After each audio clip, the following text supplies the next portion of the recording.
Ndugu zangu, poleni sana. Asante. Poleni sana.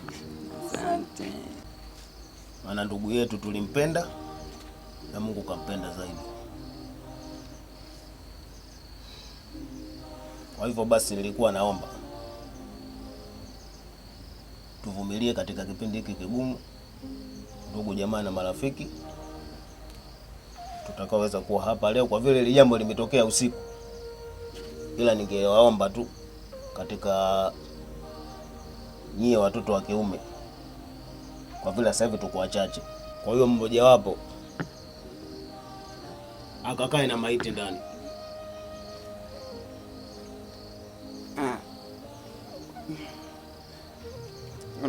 Unajua mjombe, mimi kitu ambacho nilichokuwa nakifikiria kwa haraka hapa bila kuumiza akili, angeenda tu muda zako hapa kwenda kuangalia ndiko maiti ndani, afu sisi wengine tukiendelea na mambo hapa nje.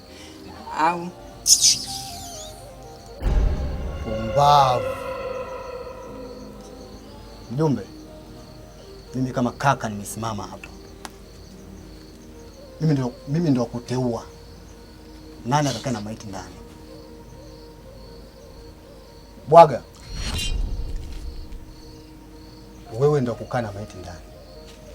Mimi kama kaka mkubwa, acha niendelee shughuli za nje kuwapokea wageni ili kuandaa taarifa za msiba ili tukazike. Na kukubali Bwaga mdogo wangu, kakae na maiti. We hakuna shindwe mwezi kanipinga namna hiyo. We nyinyi hapa wanaume mpo hawa wawili, ukiachana na mjumbe nimemtoa kwa sababu yupo kwenye familia.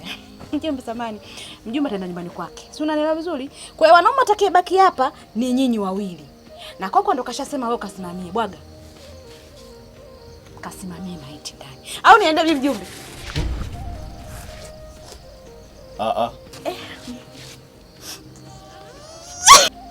Wewe ni mtoto wa kike, aliofariki ni mtoto wa kiume. Huwezi ukakaa na maiti ndani. Kwa hiyo katika hawa wanaume mmoja wapo ni lazima aende akakae na maiti ndani, kwa sababu maiti haiwezi kulala peke yake. Bwaga, mjumbe wako nampasua sasa hivi. Mimi mtoto wa kike, mimi mwanamke, kwenye utoto nishapita. Ndio uende tu wewe, kwani kuna shida gani? Badilisha tu maamuzi kama Lefa kocha na mambo. Nenda tu kasimamia maiti. Kinachoniumiza mimi wakati anakatalau. Anambia dada, naomba ile papai usiatoe matunda ndio unapenda niongeze damu. Dada jamani.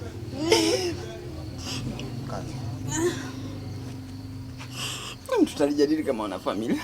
Sijalikubali kabisa, ila mimi nakwenda kulala huko ndani. Natoa kauli kama dada na mimi. Nataka nionyeshe wanamke wangu. Ndani kasimamia maiti. Kokwa atakaa nje, atapokea wageni, atafanya kazi hapa, sijui kuchota maji nini na vitu vingine. Mimi sasa nitakuwa naonyesha na wenzangu kama watakuja ghafla, majifi asema majifi ya nini, kuni nitavunja hadi ngazi. Familia. Mjombe, tunashukuru sana ushirikiano wako baba. Ndugu zangu, kama mlivyomsikia mjumbe huyu,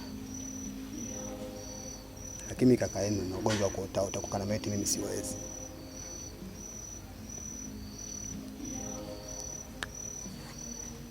Bwana, swala hili hapa la kukaa na maiti, ni Bwaga.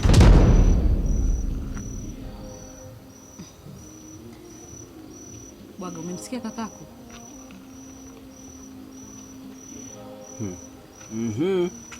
Kama nilivyowaambieni jamani, mniangalie na mimi kwa jicho la pili au la tatu. Bwaga yala mimi ni mgonjwa, naumwa na madonda ya tumbo. Haya amenipanda huko ndani sasa. Nitafanya nini huko mwezenu? Tutakuja kufa.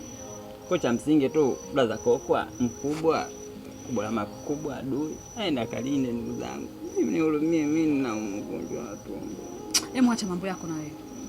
Yule ana ugonjwa wa kuota utakika na maiti. Wewe unaumwa toka zamani. Sasa sikieni, kama nyinyi ya mwezi, naombeni mkanitolee nguo za marehemu baba, nivae mimi ndo niwe mwanamume sasa nikakae na ile maiti. Kwa sababu nyinyi wote mnaumwa. Nisiumwa ndo mimi peke yangu. Mwenyewe naumwa ndo najikaza. Moyo wangu mpana na unatobo, mnajua. Mimi kuzimia kwangu dakika au nizimie. Unakaa na maiti, uende kukaa nao. Nataka jibu moja tu. Ngoja nikajaribu jamani. Sio ukajaribu, wewe wa kiume kaza. Unatakiwa ukakae na maiti. Alafu Kokwa yeye atasimama nje kufanya majukumu mengine. Unanijua mimi. Mimi kama mkubwa wako lazima unisikilize. Mimi nitakakaa na maiti bwana. Mimi simamia shughuli za huko nje. Wageni atapokea nani wakija? Sawa. Haya. Ninamneka kwenye kitengo kigumu sana familia. Oi familia. Oi. Kaza bwana. Alikuwa anaumwa. Alikuwa anasumbuliwa tu na maradhi hapa na pale. Amefariki hapa nyumbani.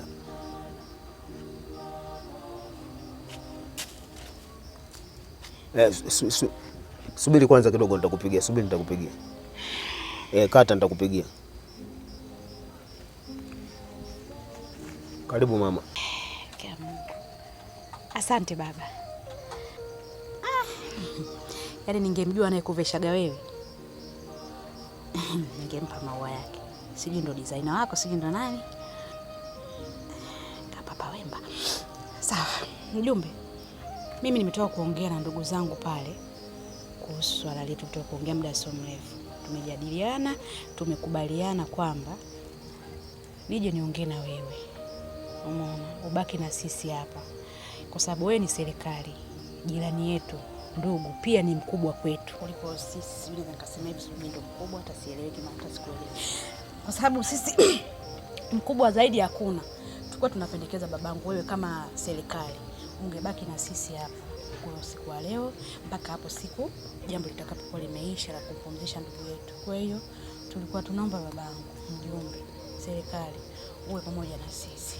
Na mimi mwenyewe nimeliona ili kwa moyo wa tatu, kwa sababu wale ndugu zangu wale nati zao zimefunguka, hamna kitu. Yaani wale viswempe. Ukisema uondoke mjumbe, ukaniacha hapa, ni sasa umeniacha mimi peke yangu, umenitelekeza na msiba. Mule hamna watu mule. Na mimi moyo wangu naujua unatobo katikati mpana ya. Nitalia mimi na ugonjwa kule, nikilia na alia hadi nazima. Na nikizima wala hakuna atakachokimbilia. Simu yangu wenyewe wanaitambala. Watachukua. Kwani kwa naomba wewe kama mjumbe hata kitakuiba simu yangu wewe upo pingu. Hata mimi mwenyewe nilikuwa naliwaza hilo.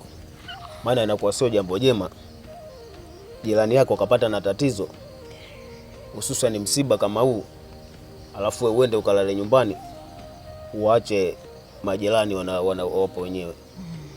Kwa hata mimi mwenyewe nilikuwa naliwaza, kwa hiyo nitaenda nyumbani, nitaenda kumpa taarifa mke wangu, maana inakuwa si vizuri ndugu zako wamepata na matatizo kama hivi alafu wewe ukalale nyumbani na hapa ni jirani karibu, inakuwa haipendezi. Ila mimi nilikuwa nakuuliza kitu sasa. Kwa wale ndugu zako mmeelewana nao vizuri? Kwa sababu pale kama nimeona kuna malumbano fulani hivi. Pale sisi tushaelewana. Yaani sisi tunajua na wenyewe kodi zetu sisi.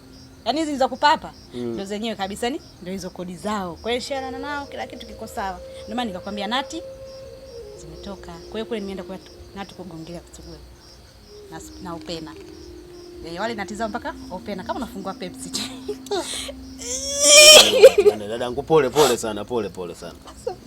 Basi sawa, haina shida, tushirikiane pamoja. Sawa mjomba, ila mkeo na kazi. Nashukuru kwa pamoja na sisi. Kazi ya nini tena mama? Yaani babangu tukimaliza msiba nitakutafuta tu nitafutie designer wako na wewe.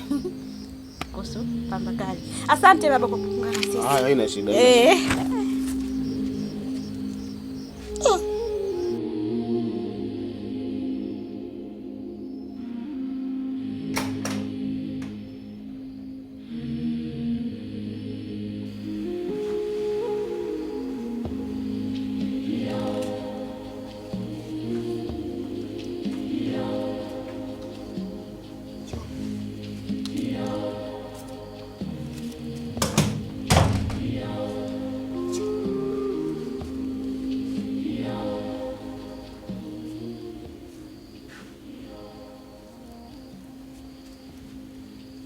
Mwaga. Mwana maiti. Wewe ndo kuilinda. Sasa leta mapepe yako uone.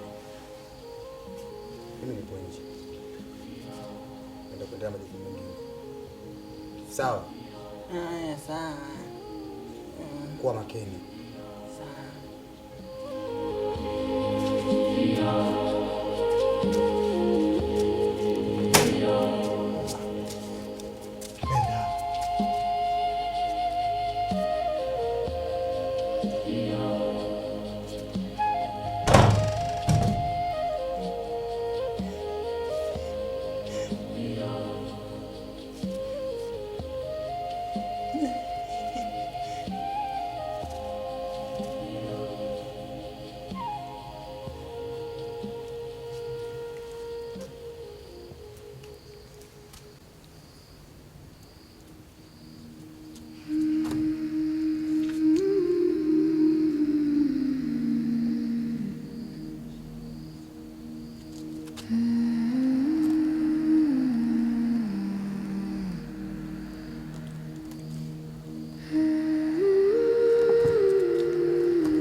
Alimtuma Mwanakondo akajiuliza tumchague nani wa kulinda mwili huu. Bwana Yesu akasema mchagueni Bwana. Mimi Bwana ndo akuja kunitoa kwetu kuja kuniweka huko. Wengine angalia hata kiteka kingine huko nje. Kwani akikufuata kwenda ukaribisha wageni afu kwa kaja huko kwa ndani jamani. Najua kabisa. Kweli ndugu wangu nilikuwa nakupenda sana kwa dhati sana. Lakini wanasema watu kifa unatisha. Kwa kweli, ninakuogopa ndugu yangu.